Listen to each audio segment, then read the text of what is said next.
டேய் நண்பா, எப்படி இருக்கிய? உன்னை பார்த்து ரொம்ப நாளாகுது. நீ இன்னைக்கு நல்ல நிலைமையில இருக்கிற, இன்னைக்கு வந்துட்டு பெரிய இடத்துல இருக்கிய சம்பாதிச்சு. எப்படி நண்பா இந்த உயரத்துக்கு வந்த? நீ அதை ஒன்று சொல்லித்தான் நண்பா. நீ இன்னைக்கு நல்ல நிலைமையில இருக்கியல்ல, அதை பார்க்கும்போது எனக்கு சந்தோஷமா இருக்கு. நான் என்னை ரொம்ப கஷ்டப்பட்டுட்டு இருக்கிறேன். நீ இந்த நிலைமைக்கு வர்றதுக்கு என்ன காரணம் சொல்லு நண்பா. டேய், உனக்கு இப்போ என்ன பார்க்கும்போது தெரியும் நான் என்னை நல்ல நிலைமையில இருக்கேன்னு. அப்படி ஒன்றும் இல்லை. நான் இப்போ எவ்வளவு பண நெருக்கடிலையும் மன நெருக்கடிலையும் இருக்கேன் தெரியுமா? ஏகப்பட்ட பேர் நான் கடன் கொடுக்க வேண்டியிருக்கு. நிம்மதியே இல்லாமல் வாழ்க்கை வெறுத்தாக நான் இப்படி இருக்கேன். நீ என்னடான்னா நீ இன்னைக்கு நல்ல நிலைமையில இருக்கே, எனக்கு அதை ஐடியா சொல்லித்தான்னு கேட்டிருக்கே. போவியா? நல்ல வேலை, அவன் போயிட்டான். இப்போ நான் நல்ல நிலைமையில இருக்க ரகசியத்தை அவன்கிட்ட நான் சொல்லி கொடுத்தேன்னா என்னோட முன்னேறிடுவேன்.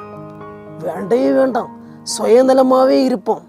இனி எவன் கேட்டாலும் நான் இப்போ நெருக்கடியில் இருக்கேன், கஷ்டத்தில் இருக்கேன் அப்படிதான் சொல்லணும்.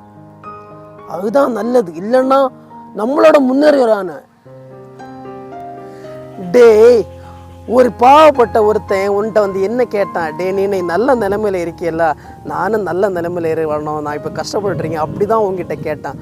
ஆனால் அதே இது நீ வந்துட்டு அவன் எப்படி கஷ்டப்பட்டுருக்கேன், அவன் இன்னும் நல்ல நிலைமைக்கு வரணும், எப்படியெல்லாம் அவன் கஷ்டங்கள் மாறி அவன் வாழ்க்கையில் வெற்றி அடையணும், அதுக்குள்ள ஒரு உதாரணமாட்ட நல்ல ஒரு மெசேஜாக நீ சொல்லணும்.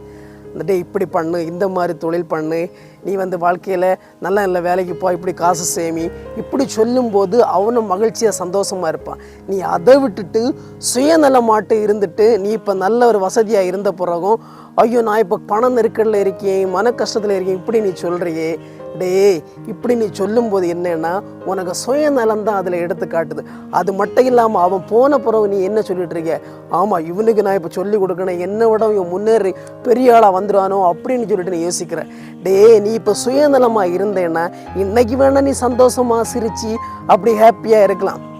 ஆனால் அதே இது கொஞ்சம் நாட்கள் போகும்போது அந்த சுயநலமே உனக்கு அழிவை சந்திக்கக்கூடியதாக இருக்கும். ஏன் தெரியுமா?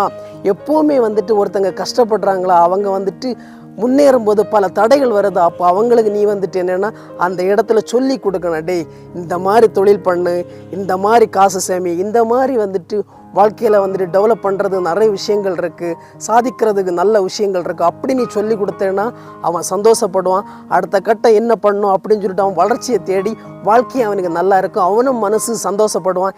ஏன் இந்த பிரபஞ்சமே உன்னை வாழ்த்தும்.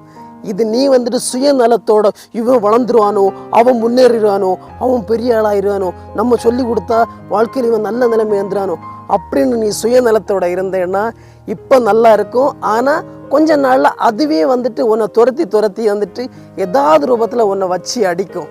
அதனால சுயநலமாக மட்டும் இருக்காத.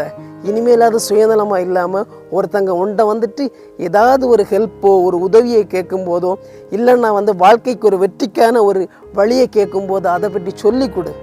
அதுவே வந்துட்டு உனக்கு உன்னையும் வாழ்த்தும். ஏன் உன்னோட குடும்பம் இந்த உலகத்தில் இருக்க எல்லாமே உனக்கு வந்து நல்ல ஒரு வெற்றியாக அமையும்.